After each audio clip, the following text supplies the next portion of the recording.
这就是承德的避暑山庄，是世界现存规模宏大的皇家园林，也是中国园林史上的一个辉煌的里程碑，世界文化遗产。承德避暑山庄不同于其他的皇家园林，它完全借助于自然地势，因山就水，顺其自然，集中国古代造园艺术和建筑艺术之大成，是具有创造力的杰作。承德避暑山庄面积非常大，比颐和园大1倍，分为宫殿区和苑景区。今天就带大家深度游览一下避暑山庄。和唐伯虎不到7点就来到了避暑山庄的大门，这个是山庄的正门力争门，也是乾隆36景之一。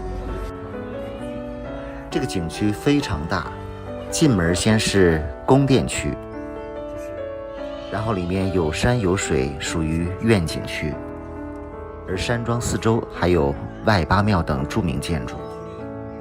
进门先参观宫殿区，先进入宫殿区，也是避暑山庄的博物馆。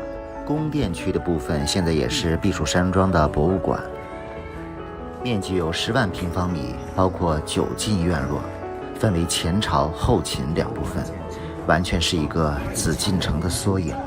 门前2个大狮子，据说还有不少的故事。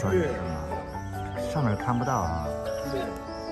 据说有个大铁链把2个狮子在地底下连起来了。有吗？大狮子下面有个大铁链子拴着，偷不走。很多人以为这个避暑山庄的避是个错字，你觉得是错字吗？进入宫殿区，第一个看到的大殿就是这个主殿淡泊敬诚殿，这个就相当于紫禁城的太和殿了。这个是乾隆用金丝楠木建起来的淡泊敬诚殿，里面有48根楠木大柱，每根柱子都价值连城。大殿的宝座上方写着淡泊至诚4个字。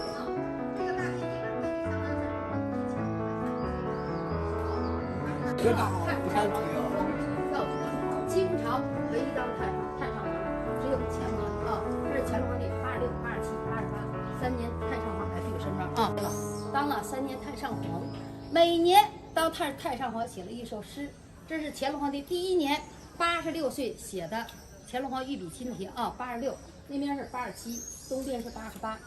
大殿这边有3幅乾隆写的诗句。宫殿区现在作为博物馆，有很多珍贵的文物展示。这里面展示的应该是钟表。走到哪儿亮。避暑山庄有大量清代遗留下来的宫廷文物，珍贵文物有2万多件，很多文物都非常的精美。淡泊敬诚殿的后面就是4支书屋。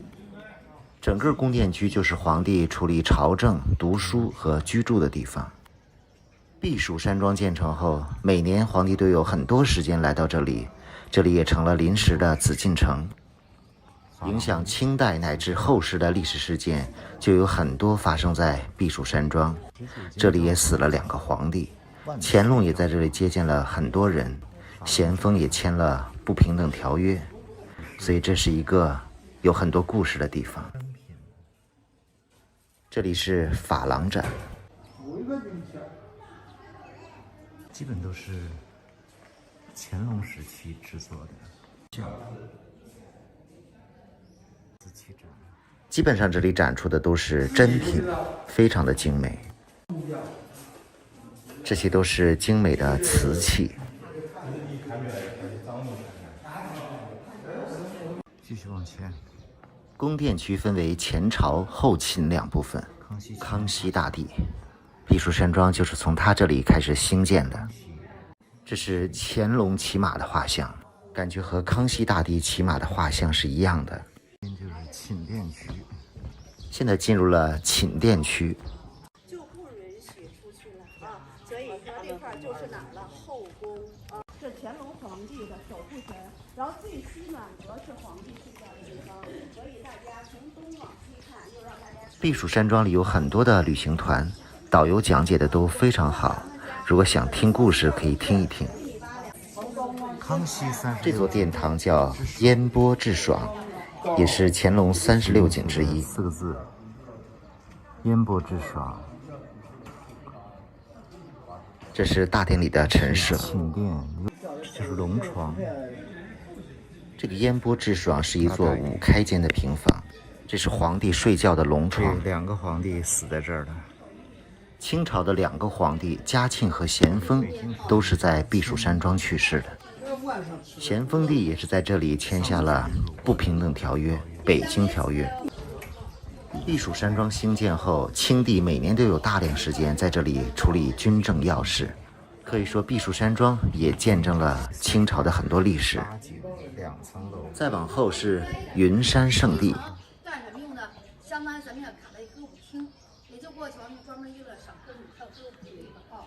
古代的建筑，1层为亭，2层为楼，3层为阁。这也是一个2层建筑，但是上到2层没有楼梯，只能从假山上登上去。旁边有个院落西所，这里是慈禧的居住地。这是哪个皇帝在这住的呀？这里没有皇帝在这住，这是就慈禧的屋。慈禧的屋啊？对。哦，这是慈禧的屋。看看慈禧的居住环境。这是博物馆。整个宫殿区10万平米，从宫殿区出来，后面就是苑景区了。这个宫殿区只占整个避暑山庄面积的2%。承德避暑山庄整体布局分区非常明确。再来看一看避暑山庄的地图，宫殿区只是很小一部分，要游遍整个园区需要这样走。看到这褐色线那路线，就那观光车路线，我带你们去讲解。咱们全程呀是13公里，26华里，坐车走1个小时10分钟。这1个小时10分钟呀，车停3地方。告诉您，第一个地方就停这4面云山，看承德市区。像不像导游说的1条马路1栋楼，1个警察1个猴，1把瓜子从这头刻到那头。这个看完了以后，再坐车到这城墙2马道俯视外8庙。你去布达拉宫、布袋星宫也看不到全景，这地方能把这些寺庙都看到上的意思，听明白了吗？第3个还能看到妃子冷宫，我说的就这个位置啊。如果你家下江南，坐上船，新白娘子传奇、水漫金山寺、烟雨楼、还珠阁、书房斋，坐电瓶车文津阁、蒙古包、舍利塔、吹好轩到热河，您这票都含了。哥，你要上山花60块钱，这写着呢。下湖花70，到草原40，其实110加6 170。如果3个全看，现在还得3个半小时，花150块钱。车船凌运150一个人。考虑了一下，还是买了整个的交通票，准备把整个园区都走一遍。它其实就是看，反正2、3个点儿，随便观景点吧。我跟大家说一下啊，这次你们上山下山乘坐的都是这一台车啊，记住车号52号车啊，那车号带玻璃的2边贴着呢啊。避暑山庄的门票是130，但是不含里面的各种交通费用。因为在避暑山庄的苑景区里面，包含了山景区、平原区，还有湖景区。像这个山景区，整个游览线路就有10几公里。如果想游览这条线路，就要坐车，车费60元。还有平原区的车费和湖景区的船票，3个加起来费用是150元，再加上门票就是280元了。所以费用还是比较贵的，很多人都不会坐车走这个山景区。今天就带大家走一走这个山景区。其实在整个山景区可参观的地方并不多，这片山在整个避暑山庄的西北区，相当于对避暑山庄的湖景和宫殿区有一个屏障作用，尤其是冬天可能可以挡挡风吧。沿途大部分就是这样的原始小树林儿，一共有3个停靠观光点，还是有一些遗址的。偶尔也可以看到几个小建筑。一般人选择坐这个观光车，主要是为了登高看景，可以从山上的宫墙往外看到承德的整个全景，还有可以看到外8庙、小布达拉宫。大家看左手边全景就这样子了啊，看左手边。爬山瞅的地儿就左边这块儿，就左边的小块，山上啥也没有。前面出了。第一个观光停靠点，在征询了车上人意见后，大家都不下车，因为要爬个小山坡都不想爬。这头啊，省去爬山环节了就。不过这个角度确实没什么可看的，能见度也不好。哦，这就是还2层呢。避暑山庄有3个世界之最，其中这个宫墙是其中之一，应该算是世界上最长的宫墙吧。这就是保护这个避暑山庄的宫墙。避暑山庄的宫墙，这个算是有世界之最吗？那肯定世界之最，世界最长的宫墙，是吗？最大的皇家园林。过去清兵在那上面站过，巡逻放哨。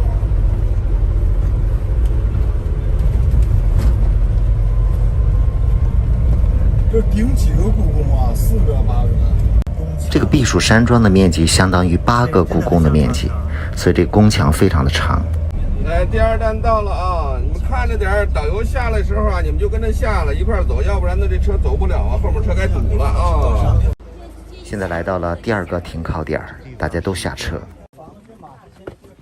脚下的以前是马道，从这里登上宫墙看一看。在这里主要是远望小布达拉宫的。这照是最佳角度，这照。不过今天的天气实在是不好。出的小布达拉宫，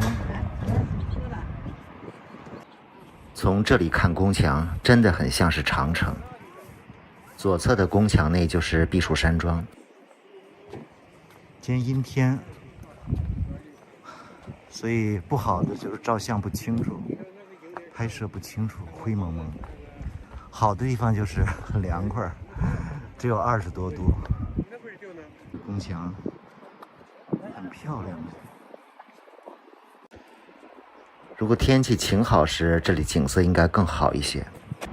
而今天这种阴天，就看不太清楚远处的小布达拉宫了。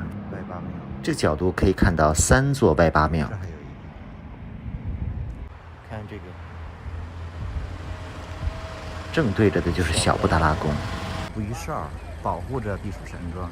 基本上坐这个山景区的景交车都是在这个点位来拍照的。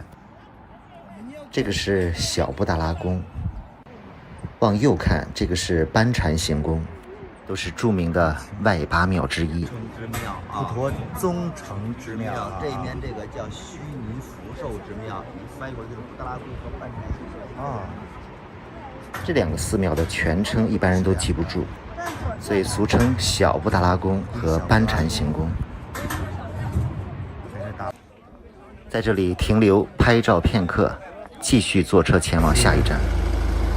这一站到达的是冷宫，山景的第3个冷宫，银红蟹。看一看这个冷宫是什么样子。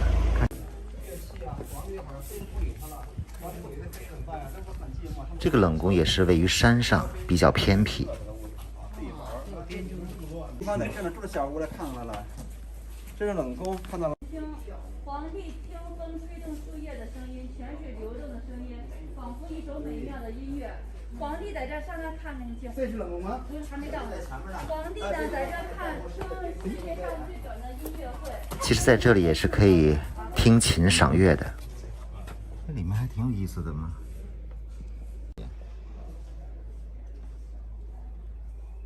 也不是冷宫，冷宫在后边呢啊。来。也没看出来哪个是以前的冷宫，现在都是小卖部了。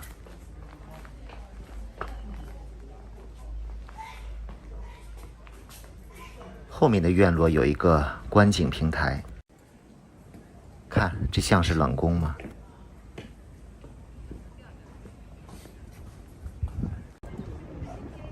从这里也可以看一看远处的风景，下面一片蒙古包。这个棒槌山，最远处可以看到承德的棒槌山。的定海神针，抱石山岛蛤蟆石跑，前面出金小石叫蛤蟆石啊。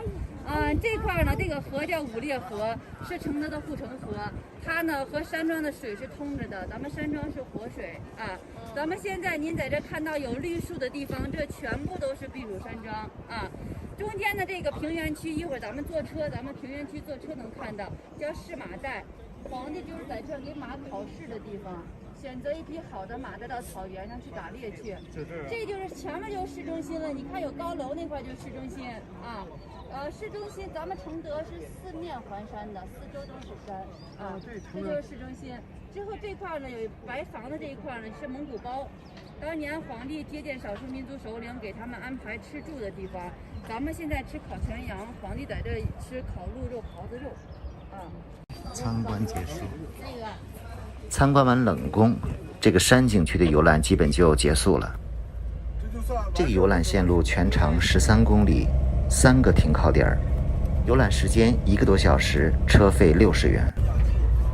所以就我个人的感觉来说，这个山景区的乘车游览不是很划算，基本就是登高看个景儿。避暑山庄的精华都在下面，宫殿区、湖景区还有平原区。下集继续带大家游览避暑山庄的精华部分，湖景区和平原区，一起欣赏一下这个中国著名的皇家园林。